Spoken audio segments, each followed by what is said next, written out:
Hello, welcome to today's episode of Juicing the Numbers, your statistics and sports podcast. I'm one of your hosts, Joshua Tracy. I am Corwin Heller. And welcome to the Thursday episode of the show. We're recording this on Wednesday, March 9th, 7 o'clock p.m. here on the East Coast. And while baseball news is still slow, the NFL is putting its foot on the gas as they have made some blockbuster moves, in addition to a few disciplinary action items, as well as smaller roster moves. And, we got a lot to get into in terms of just the big stuff. So we'll, I guess, be starting there. And to that effect, let's start with Aaron Rodgers, who made headlines and then quickly disappeared from headlines because bigger stuff happened right after him. He signed a big fat deal with the Green Bay Packers that made him not just the highest paid player in baseball, Jesus Christ, highest paid player in NFL history, but also guaranteed him the most money, I believe, ever. Corwin Heller? Total non sequitur, because you mentioned baseball and because I know we won't have time to get to it. The Passion came in and dropped that 2 more series are getting canceled. Good. Back to our regularly scheduled program. Well, it's also good because it means that the players rejected the most recent proposal, as they should have. But anyway, we'll get to there eventually. So Aaron Rodgers' new contract will pay him $153 million guaranteed. And it'll be about $200 million altogether over the course of the next 4 years. And I mean, that's some impressive shit because Aaron Rodgers is 38. Yeah. I get that he's Aaron Rodgers, but oh my God, I would be scared shitless of rolling the dice on hoping he just happens to be as immortal as Tom Brady. Well, and that has me wondering a little bit if Brady has changed the concept of, or shown or proved that there is a way to age in football that there wasn't previously at the quarterback position. If the protection's in place for hits to the quarterback,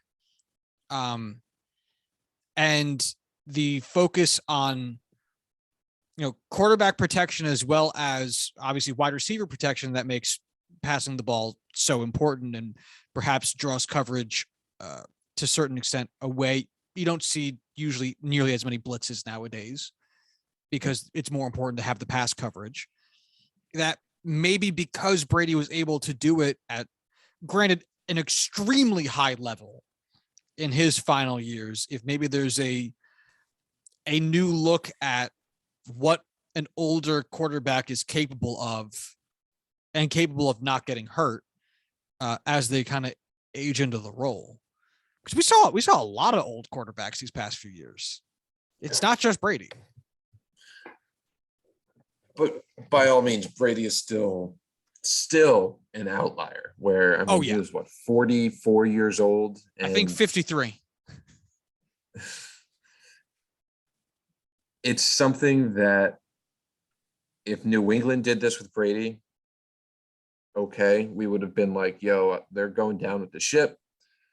At some point, Brady's going to die off. Like, no one at any point thought, wow, Tom Brady's literally just going to play until he decides he's done playing and is going to go out on top.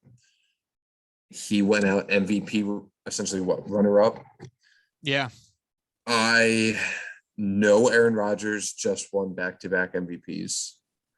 I know that he has been a premier player for so long, and he doesn't look like he is incapable of doing this for another 4 years at a somewhat high level.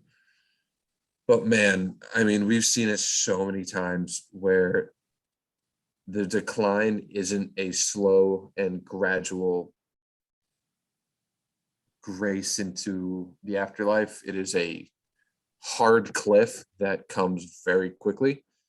And if that comes before, I don't know, the end of the contract and or they make it to a Super Bowl, my God, that's going to be a unbelievably awful contract. It is also interesting, though, when we talk about the value of money in sports, versus what it gets you in terms of win production or draft capital. There was a lot of conversation that we had on our show when the Texans essentially sold a draft pick to the Browns in exchange for Brock Osweiler. And God, what a day that was. That was a great day. And, honestly, I see this as being the same thing. Like Green Bay, if Aaron Rodgers leaves the team, they have to start rebuilding. We talked about this during the postseason. The Green Bay Packers are built around the idea that Aaron Rodgers will throw the ball 30 to 35 times and carry you to a win. He will have a passer rating of 115 and throw 300 yards and 2 touchdowns with no interceptions every fucking Sunday. They are built around that idea. Now, regardless of how stable of a system that is realistically how they are currently constructed. And the second Aaron Rodgers leaves that team, they are in for a world of hurt. As we saw when he was hurt, what was that, 2017 when he was hurt?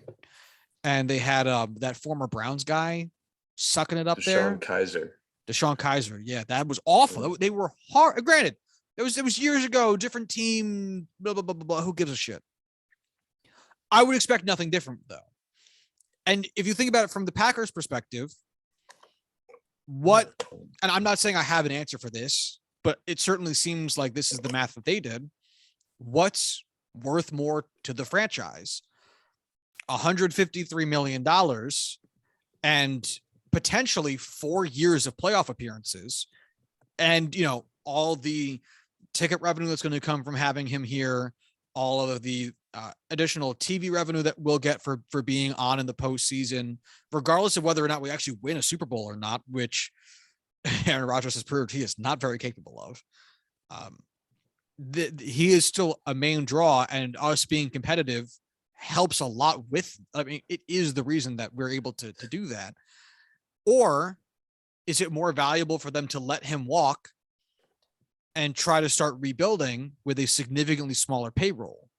And they're really showing that the wins are worth more than the money.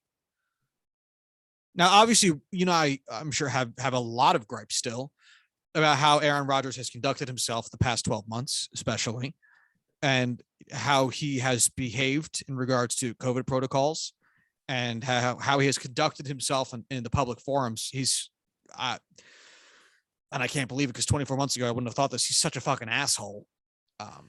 But he is, as it stands right now, the best quarterback in football now that Brady's gone.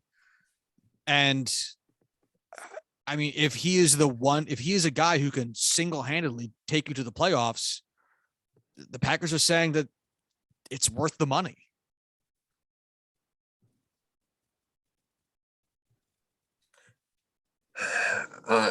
If I was the Packers, I would sign him to this deal. I would trade Jordan Love immediately for whatever I got. To whom? Because I am curious about this. I want to talk about this. We can talk about it more in a second, but I am curious. I feel like there are so many.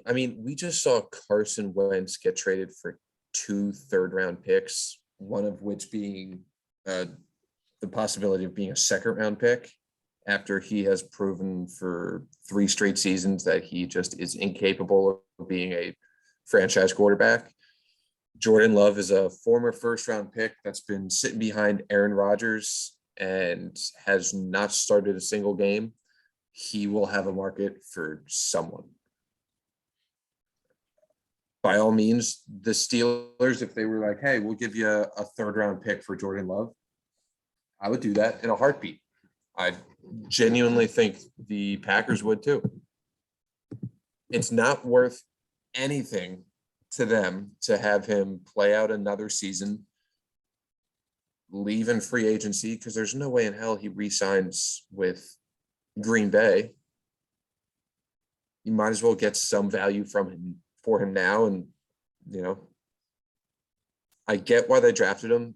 I would not have made that choice. We've talked about that extensively.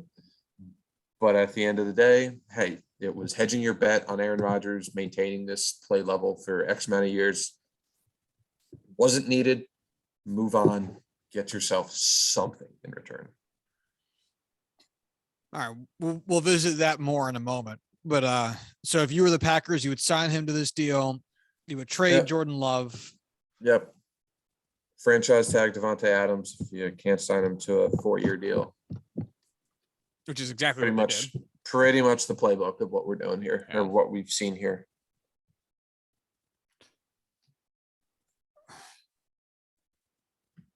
Yeah, I mean, Rodgers has proven that he can win games, regular season anyway, with shitty defenses, absent wide receiver cores, and bad O-lines. So really, if you think about how stretched this dollar is, it's quite a fucking stretch. You're getting a hell of a lot of bang for your buck here. So the next follow-up step that they did after this is basically what Corwin said. They have franchise tagged Davante Adams as they, I'm sure, are going to try to figure out their cap situation right now, which I'll pull up to look at. I'm not sure if it's going to have. I am currently pulling it up. Yeah, I'm going to say I'm not sure if it's going to have accounted for this yet, but I guess we'll see. It looks like it might have because the Packers have the most cap. They have cap the Packers, the cappers are $50 million over the cap. Holy shit. Rodgers, oh my God. Rodgers cap hit, and I know it makes sense math-wise, but it's still wild to see. Rodgers cap hit is $46.6 million this upcoming season. Holy fuck. Where do you cut the fat? You cut Randall Cobb 5 times.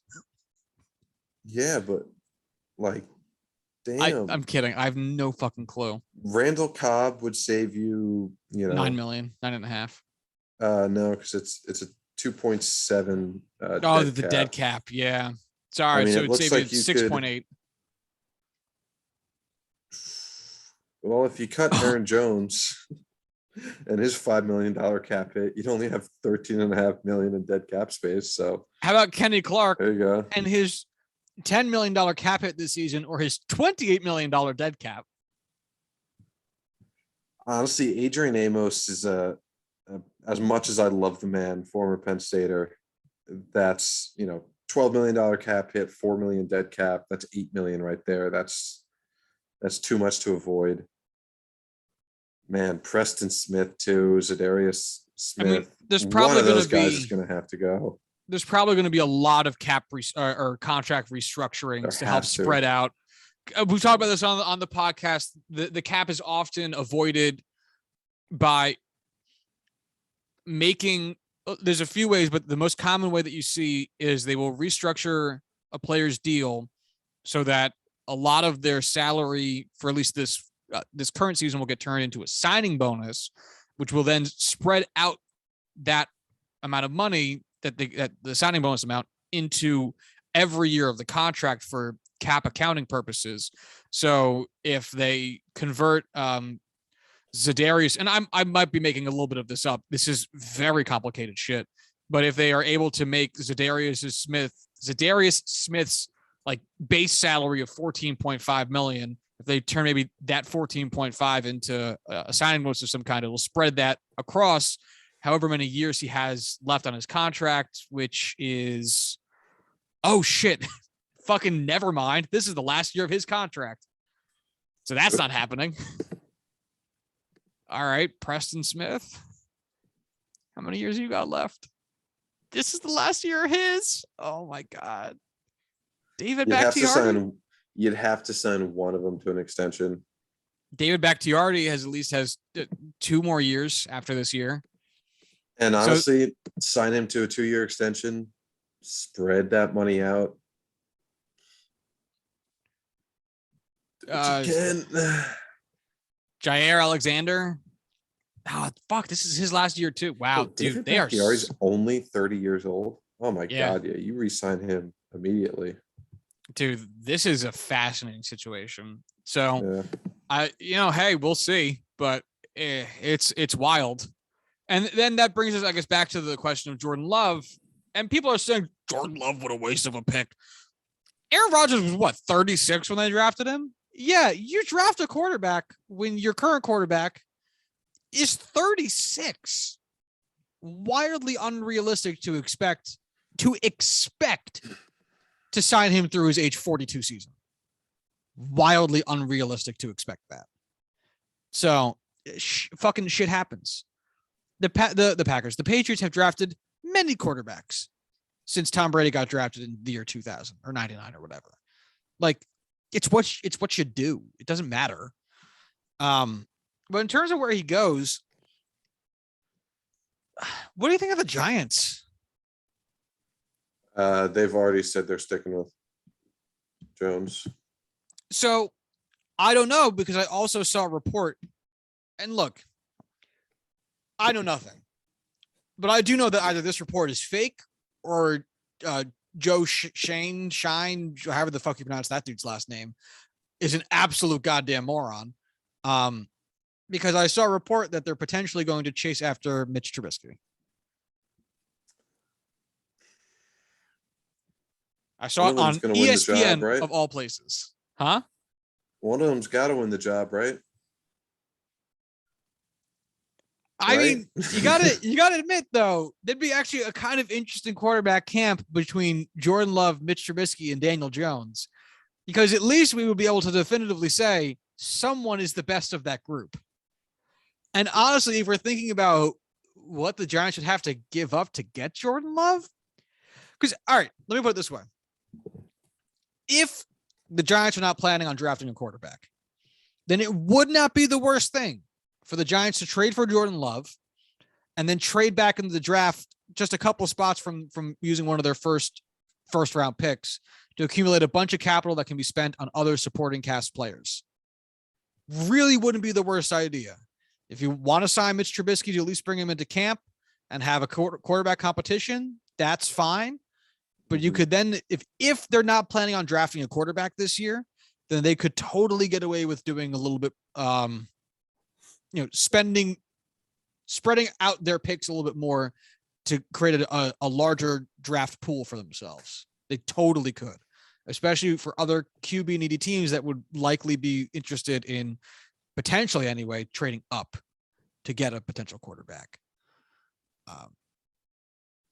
Plus, I just don't know where the fuck else he goes, man. And that actually brings me to the next thing. For the Steelers to trade him, just give us an option that's not like Malik Willis would be target for number one for me, then Jordan Love, and then just the rest of the awful draft class that is. Well, how about this? How would you feel if the Steelers instead traded for Derek Carr? Because Derek Carr is also now in a pretty wild position, which is he is now the worst quarterback in his division. A lot.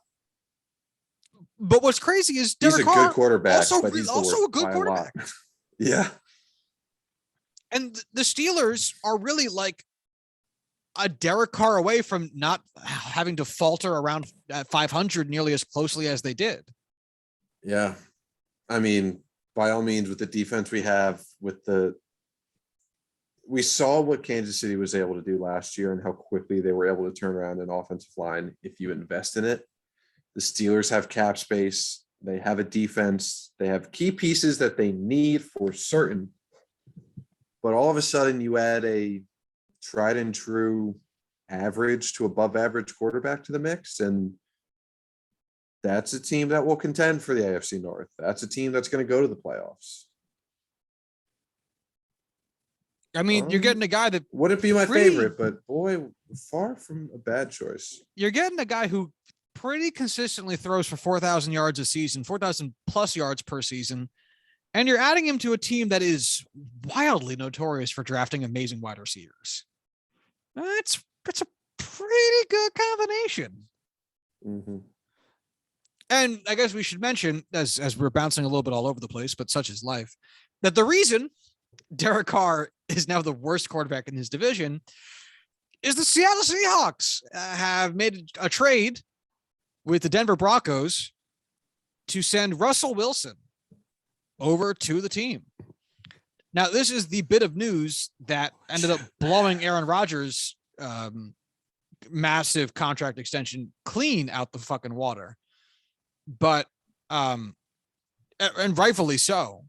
So I'll pull up the trade package so we can talk about the specifics. But I mean, this has been rumored for, I think, the past, not specifically this trade, but the possibility of moving on from Russell Wilson has been rumored or discussed in hypothetical for what feels like the last 2 or 3 seasons.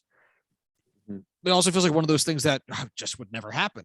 And here it is. So, Corwin, what do you think? Man, I am so solidly on the Broncos side of this. I mean, part of me understands why Seattle made the choice that it did.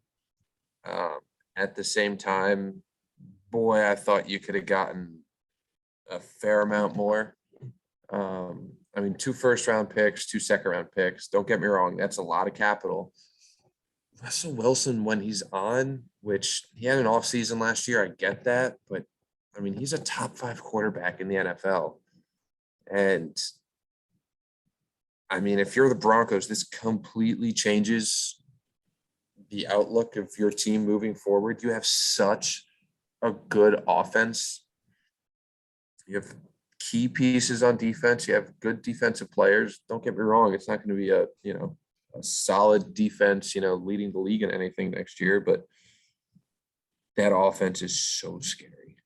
I mean, Jerry Jeudy, Cortland Sutton, KJ Hamler, Tim Patrick, Davante Williams, Melvin Gordon's still there, I think. You have a good offensive line. Like, okay, you got rid of Noah Fant, who was a very good tight end. Shelby Harris was a good locker room leader, according to everything I've seen from fans, but he wasn't a defensive tackle that moved the needle. I think Seattle is in a tough spot, especially since I fully expect the Broncos to be a very, very good team next year. We'll see. Yeah, people are AFC talking West. about we'll get to that part in a second. Yeah, people are talking about the haul that the Seahawks are getting in return, but I mean, we really can't overstate it enough. Having a top 5 quarterback in the NFL, even if the rest of your roster really kind of sucks, is the difference between you being a 4-win team and a 14-win team. I mean, maybe not literally to quite that extent, but we're talking double-digit wins. Like it's a huge fucking difference. And the Broncos, as Corwin just said, are already pretty fucking well positioned. So the picks Denver is sending over, it is their first and second round picks this season. So that's the number 9 and the number 40 pick. So Seattle will be picking in the top 10, which they needed because they traded their first round pick to the Jets for Jamal Adams in what will go down as one of the worst trades in Seahawks franchise history.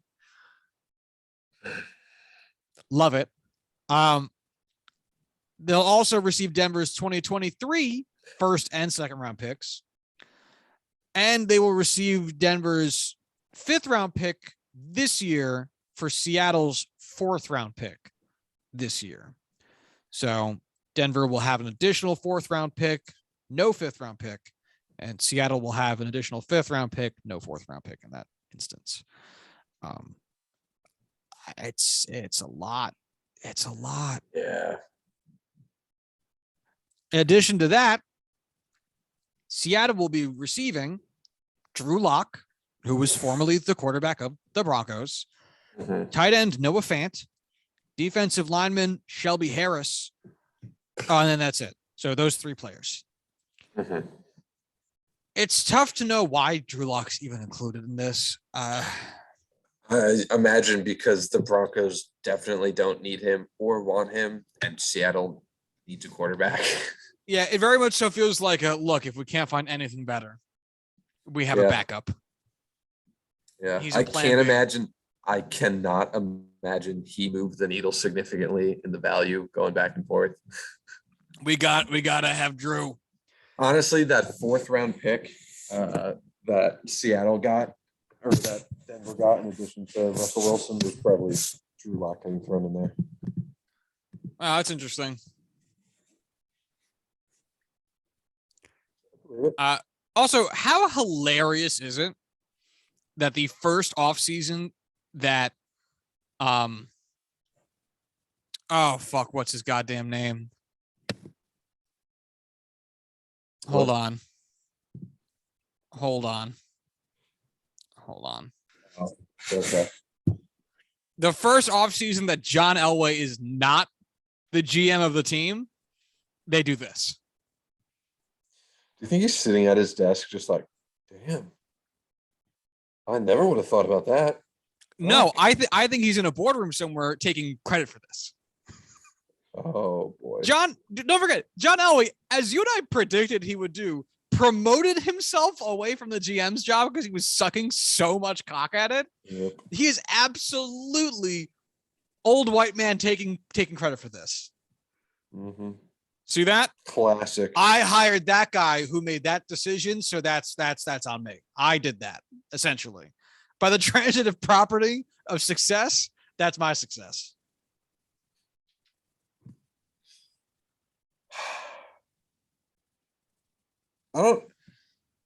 It's too early in this to really start shitting on John Elway because of it. Don't get me wrong. Like, I am excited to shit on John Elway, and I'm excited to have that conversation.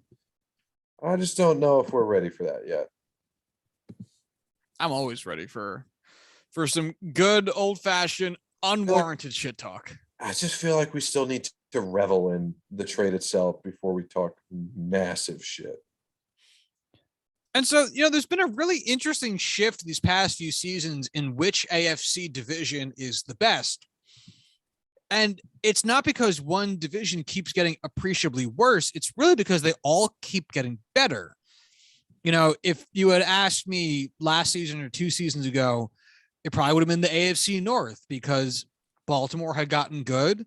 Cleveland definitely seemed like they were getting good. The Steelers were still up there. And the Bengals were a weak link, but 3 out of 4 teams being playoff contenders is a pretty fucking great division.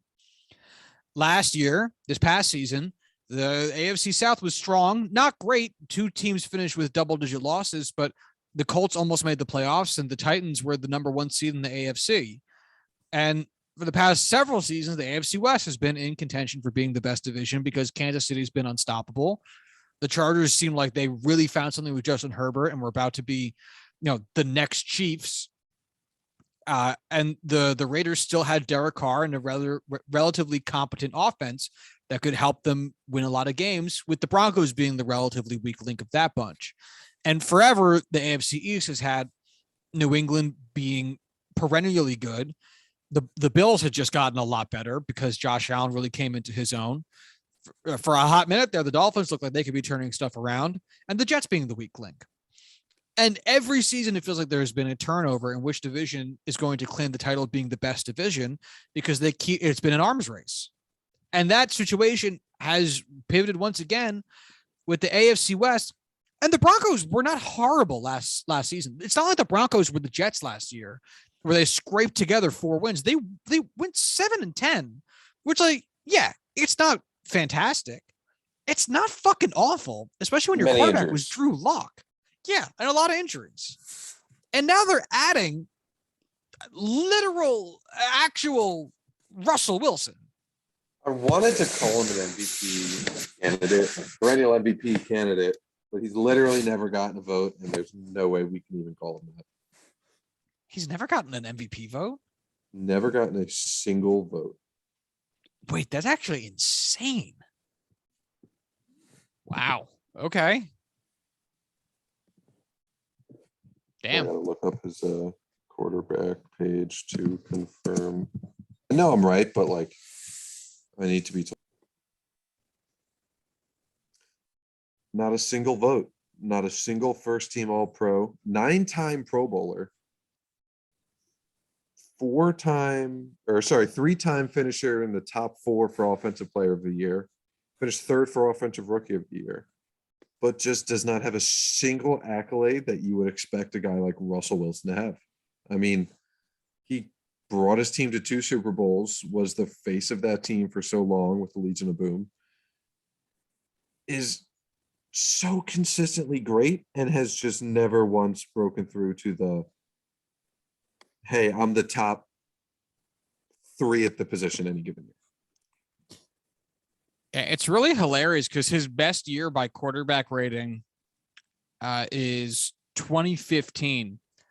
And the top 3 in voting that year was Cam Newton, who won the award, Tom Brady, and Carson Palmer. That was a great year. That was the year that they had what's the show? All or Nothing. And Carson Palmer with Bruce Arians, Larry Fitzgerald just lit the world on fire. And what was that? Was that Patrick Peterson? Rookie. Yes. And it was the rookie year for David Johnson.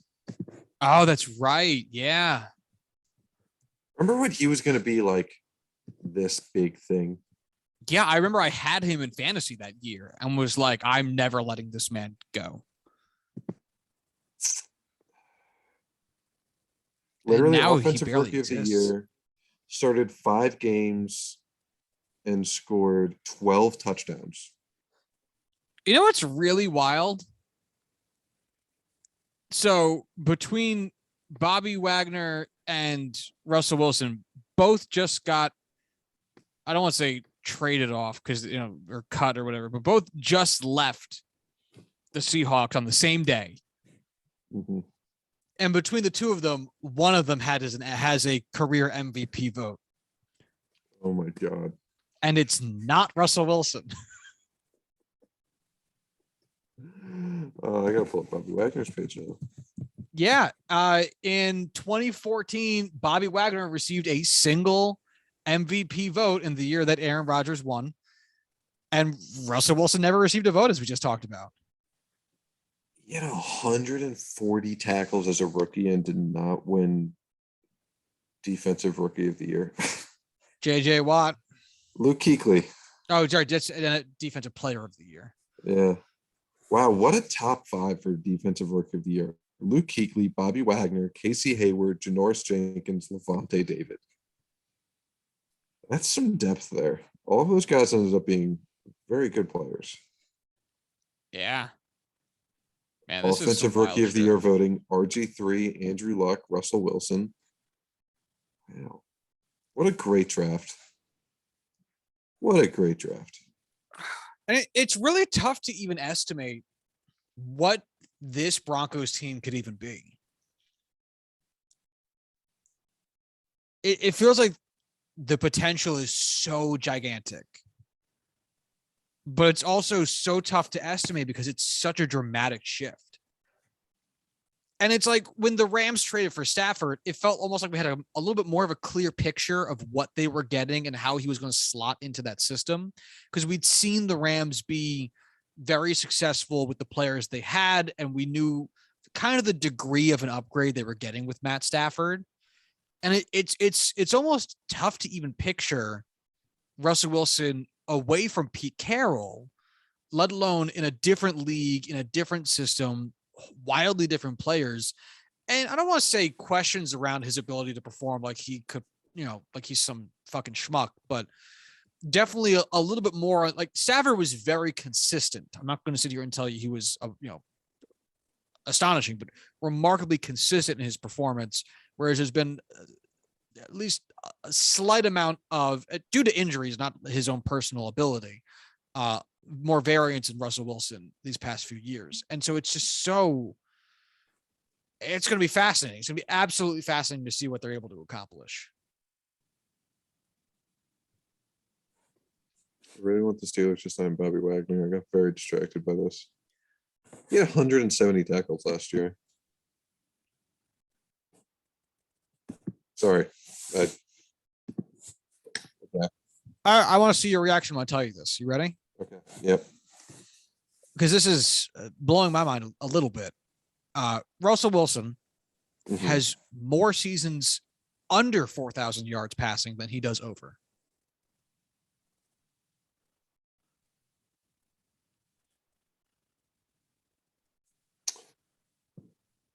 How many games is he starting these seasons? So he never missed a start up until this past season. He started all 16 games of the season his entire career up until this past season when he started 14.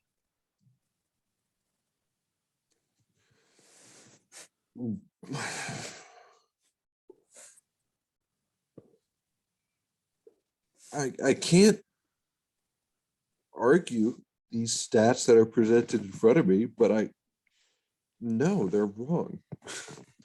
Yeah, Russell Wilson threw under 4,000 passing yards his first 3 seasons, then over for the next 2. So that's 3 under, 2 over. Under 4,000 passing yards for the 2 seasons that follow that. So it's now 5 under, 2 over. 2 straight 4,000 yard passing seasons. So it's now, what did I say? 5 under, 4 over. And then last year he threw under 4,000 passing yards. It's 6 under, 4 over. 10 seasons in the league, under half of them 4,000 passing yards. Oh, holy fuck! Yeah, that's really surprising.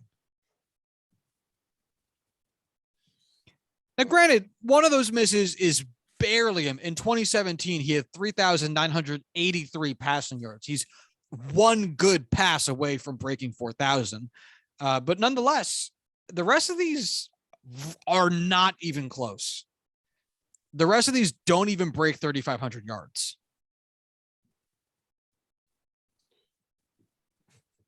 What the fuck?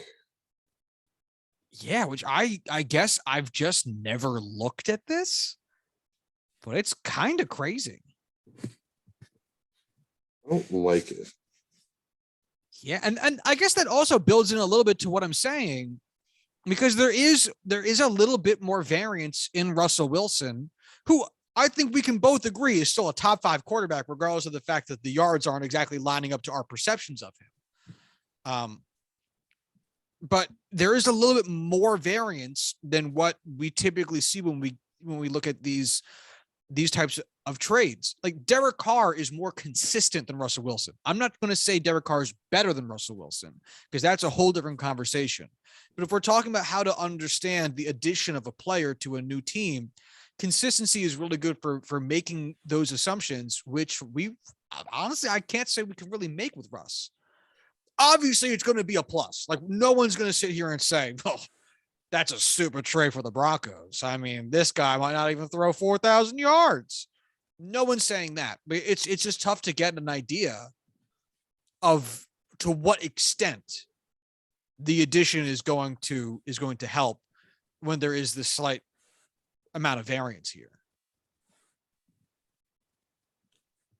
Watch the Raiders just like beat the shit out of the Broncos next year, and Broncos finished last in the division again.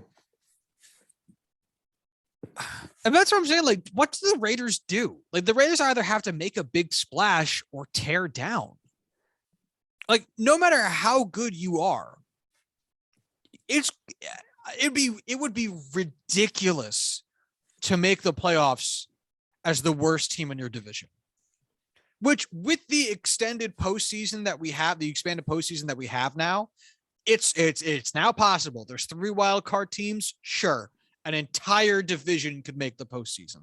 But if we're talking about the straight up likelihood that happens, because weaker divisions will inherently have weaker opponents that better teams can feast upon, i.e., the second place team in the NFC East shitting on the Jets, the second place team in the AFC South shitting on the Texans. The likelihood of the worst team in the AFC West, which will have to play all the other very good teams in the AFC West, the odds that that worst team makes the playoffs is slim to fucking none. So it really begs the question of what the fuck do they do? I have no idea. God, it's just would be absolute cultural suicide to just go to the team and just say, all right, we're not good enough to beat these 3 other teams for the next 5 years. We're just going to tear down. Yep, pack it in. Half of y'all are getting traded. Some of you are getting cut. Some of you are stuck here forever. Get ready to lose. Hey, guys, just look, after the game, just go out on the strip and have a good time. Yeah. No curfew. We're getting rid of curfews. Don't even worry about it. Don't go too crazy, though. We joke because he's in prison. Imagine the Raiders like trade for Evan Ingram and are like, we did it. We did something. We're good now. We're like the rest of the guys. We did the trade.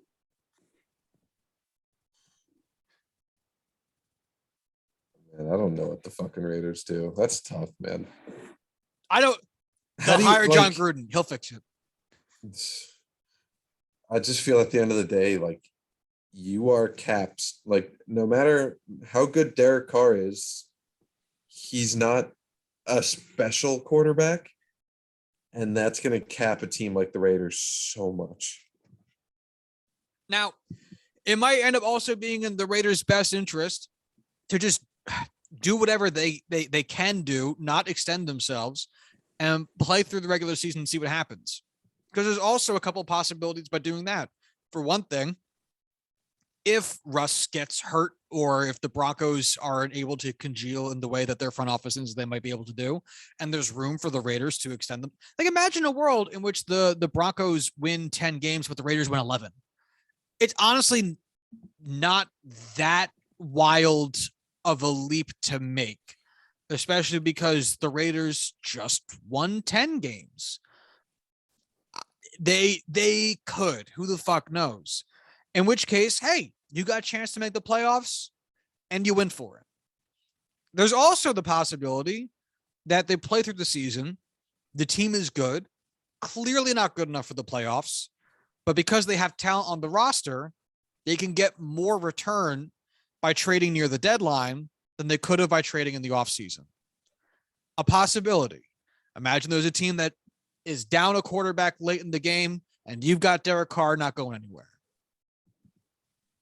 It might have more leverage in that situation.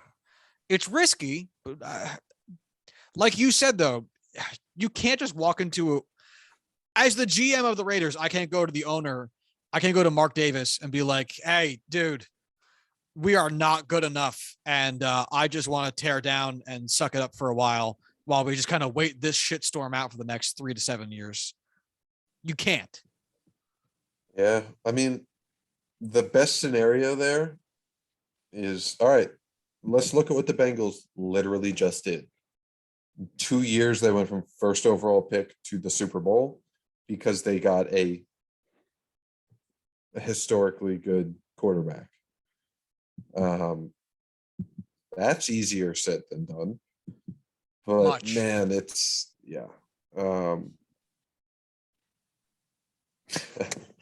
it's just thinking about beating Patrick Mahomes and Justin Herbert and Russell Wilson. Like, the saving grace is Russell Wilson's 36? He's got 5 years left max? No way. Probably. Russell Wilson is 36. I refuse to believe that man is 32 at the eldest. Oh, he's 33. Oh my God. Okay, never mind. You have 8 years left of Russell Wilson. That's tough, man.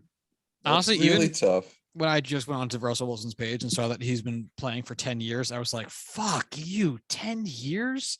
No, it can't be fucking possible. 10 years. I remember your rookie season. I was in college. I watched you play in college. Russell Wisconsin. Russell The Badgers Wilson's were like really, really good for like 4 straight years. Russell Wilson's nicknames on Pro Football Reference are hilarious because I did not know 3 out of 4 of these. His nicknames are listed as Danger Russ, which I know that one's bad. His second nickname listed is the Asterisk, which no idea where that came from. Then it's Mr. Unlimited, which again, never heard. Do not know what that could mean. And finally, Robot Russell, which that one I can understand, but I still have never heard it and therefore do not like it. Russell Wilson was what? Drafted 75th overall in the 3rd round to the Seahawks, right? Yes. His senior season at Wisconsin, a historically run-heavy team, the most run-heavy team out of a non, option pro style team that you can find. 3,100, essentially 3,200 yards, 73% completion percentage, 12 average air yards per attempt, 33 touchdowns, 4 interceptions, and 191.8 QB rating. Damn. I get that it's college and those are inflated numbers because it's college. But fuck, man, he was so good. Some say he still is, or maybe. Maybe. Oh, sorry. Same. Yeah, right. So much stuff. So I guess we'll leave it, I guess, at that for the time being, just because we're now into the good God, what happens next phase of that. Let's wrap up the trade talk with the one that happened only a few hours ago as we're talking about it, which is Carson Wentz. Carson Wentz is on the move, as the kids would say, as the Indianapolis Colts are now staring down the barrel of their 5th straight year with a different starting quarterback. As the Indianapolis Colts are sending Carson Wentz over to the Washington Commanders. The total deal is the Commanders are receiving Carson Wentz and the Colts 2022 second round pick. The Colts are receiving the Commanders 2022 third round pick, their 2023 third round pick that can become a second if Carson Wentz plays 70% of the Commanders' total offensive snaps, and the Commanders, 2022 second round pick. That's a weird way of putting all this, Schefter. Fuck you. That one should have been first. But so honestly, like Corwin had alluded to a little bit earlier, kind of a haul for Carson Wentz. It's tough to tell how that means the Commanders view either him or their position within the division. I wonder if this has any tie-in to the idea of maybe like a Tom Brady retiring and how that might affect a potential wild card. Not that the Tampa Bay Buccaneers were a wild card this past season, but maybe they view a general weakening of the NFC and an ability for Washington to have to only barely improve to make the wild card. Corwin Heller, your hand is raised. Yes. Well, speaking towards doing this so that you have a better chance of making the playoffs as a wild card, going to win the Super Bowl. The Super Bowl odds for the Washington Commanders, when we woke up this morning, was 60-1. It's currently 75-1. Oh, that's the wrong direction. But it is also interesting because now look, Carson Wentz obviously did not bring the Colts to the playoffs. Yeah. But the Colts did do a lot better than I think I expected anyway. And did almost make the playoffs Carson Wentz, to his credit, 3,500 yards, more yards than Russell Wilson last season, which I'm only using because, I mean, it's funny. 27 touchdowns, 7 interceptions, quarterback rating of 94.6, third highest of his career, and 209.6 yards per game, the lowest of his career. But it's not like he was anywhere close to he was an afterthought in that offense. I mean, it was the Jonathan Taylor show. Absolutely. 332 rushes last year, 1,800 rushing yards. Do we have a game log? Can we actually see how many times he ran the ball compared to the game logs? Yes, 2021. Yes, we're getting there. Carries of 17, 15, 10, 16, 15, 14, 18, 16, 19, 21, 30, 32, 16, 32, 20. So as the season went on, Carson Wentz became more and more of an afterthought, which, yeah, I would not make this trade if I was the Broncos, I would trade for Russell Wilson. If I was Green Bay, I'd make that deal to sign Aaron Rodgers. If I'm the Commanders, I don't know why I would ever want to touch Carson Wentz. It's not a long-term play. Short-term, why are you making a play? And I don't think it's a good short-term play.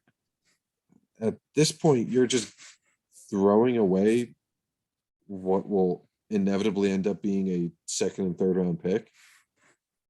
This is tough. A second. I don't love this. And a second, a third, and potentially another second. Or at least another third. It's 2/3 with the caveat of him playing 70%. It gets bumped up to a second. But there's also a second. They're giving away their 2022 second. I just read the Schefter tweet. I just read it too. 2/3 and the possibility of a conditional second. Colts get 2022 second round pick, 2022 third round pick, 2023 third round pick that can become a second round pick if Carson Wentz plays 70% of snaps. The Seahawks just traded DK Metcalf to the Bears. Oh, damn it. Oh, no, it's a parody account. Fuck you. Oh, You're fuck not you. real. I want the Jets to get that man. Oh, Schefter. God, why have we not learned this, people? Why is Twitter allowing him to not? Oh, because I spelled Schefter wrong. I'm the doofus. Did you forget the C? I forgot the C. Everyone forgets the C. Schefter. Classic Schefter. All right, where's your tweet, dude? Where's your tweet? No, you're right. He tweeted out. He deleted the old one. Yeah, I know I'm right, bitch. Look my nuggets. I went to Reddit. That's why I got fucked. This shit's old, bitch. The future's now, That's old man. so much worse. I know. So the only one I'm sitting here, I'm spitballing ideas. I don't know anything. I'm an idiot. What if the brain trust that is the Washington Commanders, as we know, one of the smartest and most morally upright teams in football, what if they said to themselves, look, we're embroiled in scandal. We have just changed our name and logo. You know what we need? A new guy to associate this franchise with. Because a lightning rod. If we think about it, it's not too far off from what the Rams did with Jared Goff. The Rams moved to LA. They changed their logo. They updated their colors, changed city, and wanted a new face for the franchise. And they way overdrafted Jared Goff. They didn't overdraft him though. In retrospect. In retrospect. I'm pulling at straws. I know I'm pulling at straws. Second in the draft after 5, 6, 7 years, whatever it was. I actually have no idea how old he is. 93. He's only gotten worse. Oh my God. Carson Wentz heading into his age 30 season. Oh, Dan Snyder, what are you doing? How are you so bad at running a team? But you know what's fucking You complain wild, about not though? having any money, and this is why you don't have any fucking money. You know what's wild though is that they could make the playoffs with Carson Wentz. Like they're not that far off. If Carson They have Wentz such a good defense. They gives have them the so many same offensive record pieces. that he got with the Colts, they would have been tied in record with the Eagles, who did Yeah. make the playoffs last year. Like the NFC, once you get past the tier 1 teams, sucks dick. Like it's so bad. Like, and the only reason the Eagles really made the postseason is because the NFC East sucks a fat wad, and most teams finished below 500. If you take away the first place teams in every division in the NFC, 1, 2, 4 teams finished over 500. 2, 4, 6. Oh, sorry. 2, 5, 7, 8 teams finished under 500. The NFC blows. Like, obviously, this is an overpay. That I'm sure that when the Colts received this offer, they had to mute the phone because they were laughing so fucking hard. Like, I'm sure that when the Colts got the offer, they were like, guys, you're never going to believe it. Everyone get in here. Sorry about that, Dan. Can you say that again? That's how I'm imagining the phone call went. Chris Ballard is the best fucking GM in football. Like, there's no doubt about it. Like His only blemish in the past 5 years was the Carson Wentz deal. And boy, he bit the bullet, just looked himself in the mirror and said, you fucked up last year. And boom, got a ton of value back to covers to just hedge. So I genuinely would not be surprised if the Commanders make the playoffs with Carson Wentz. And therefore, I would not be surprised if that second, third round pick becomes a second round pick. Mm-hmm. Just bananas. Yeah. Bananas. BANANAS. So we've been going for a while. Let's wrap up real quick with the Calvin Ridley stuff. We'll leave MLB talk for another time. So Calvin Ridley is getting suspended for the season for gambling on NFL games, including games in which, or including Falcons games in which he played. He was betting on, aka Pete Rose syndrome. Now, this has sparked something of a debate within the NFL community, because while obviously what he did is wrong, there's a number of quandaries at play with the decision to levy such a hefty punishment. The first one, which is the smaller one of these quandaries, is that the NFL is trying to promote more gambling. And they have just issued a very hefty punishment onto a player who was gambling. And obviously, I think we can all sit here and say, hey, gambling on your own team, obviously not the right thing to do. That's very true. However, gambling is still being more and more encouraged, not just by sports leagues, but also by gambling institutions and local governments, local and state governments. Mm-hmm.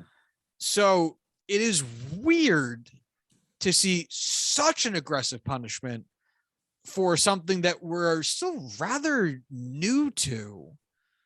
And while it's obviously wrong, is still kind of a behavior that is gently encouraged to everybody else.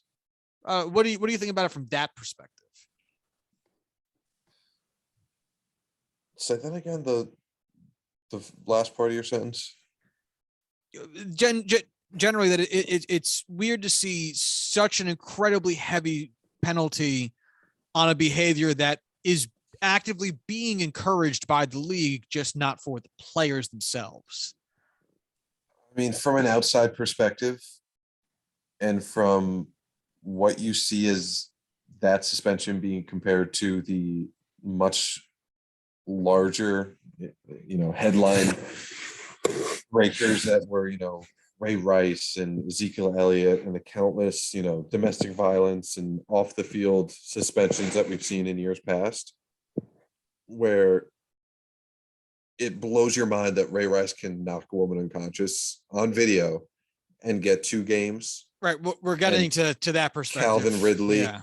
Right. Yeah. And Calvin Ridley can bet on NFL games while not playing for the team, betting on them to win, mind you, and get suspended for a year.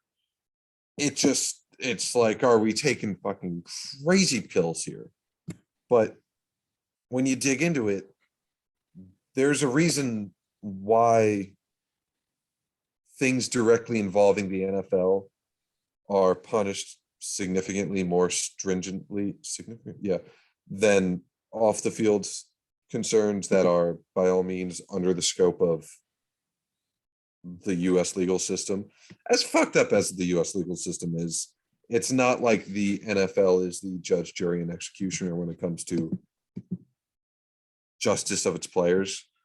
And I think there have been 4 instances of NFL suspensions for players who have been caught gambling on their teams and gambling on the NFL in general. And each one of them has been a year. So, I mean, the precedent does stand that this is a just suspension. I'm not going to say that and sit here and tell you that I agree with it completely, but this isn't the same boat as what we've gotten worked up over in the past with how bullshit and asinine just random suspensions are. It's not one I'm going to get up in arms about. I am going to get up in arms about it because of the next point on this. So like Corwin said, the main point that the NFL cares about here is that this affects money. This affects the perception of money.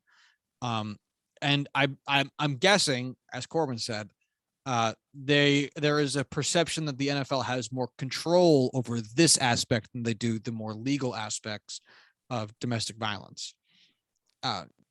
In such that the NFL does not want its game integrity questioned. That's the biggest thing I would imagine for them.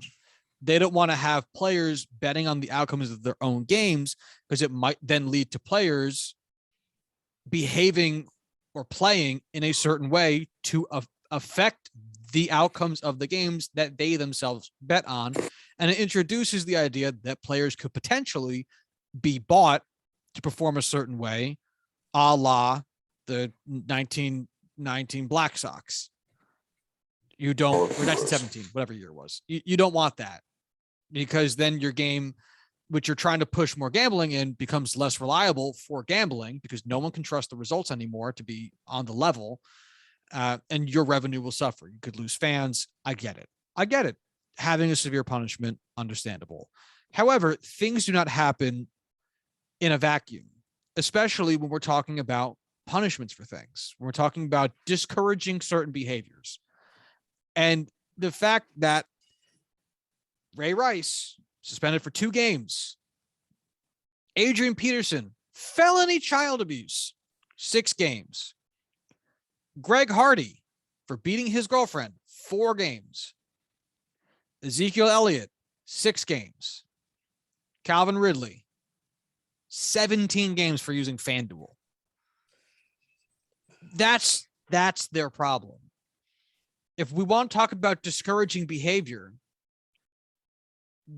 one is clearly worse than the other from a societal perspective that I understand does not affect the NFL's wallet in the same proportionate amounts. But if we're talking about using the powers that you have to encourage or discourage certain behaviors, this, I can't believe it's not top of mind for them. And that's why, if you want to say that gambling should be 17 games, a full season, fucking fine. Gambling's a full season. Who cares? That is now the benchmark for how you should be treating your sexual or your domestic violence suspensions. If gambling's going to be 1 season, domestic violence should be fucking at least 2 then. One thing is clearly worse than the other.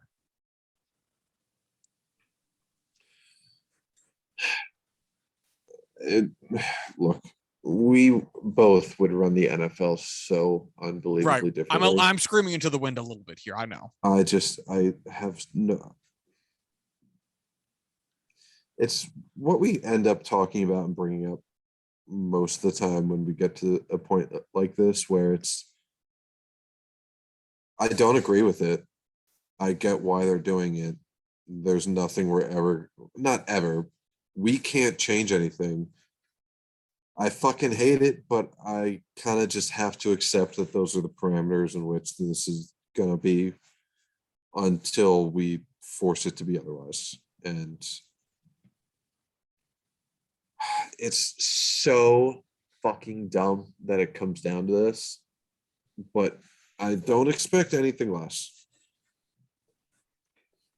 It's a sad form of nihilism, jaded indifference that you and I have grown slowly accustomed to. But that's why it's worth reminding people that Calvin Ridley is getting a suspension 3 times the length of your average domestic violence suspension. You could beat a woman's face and get 1/3 of the time suspended from the league as placing a $1,500 bet on FanDuel.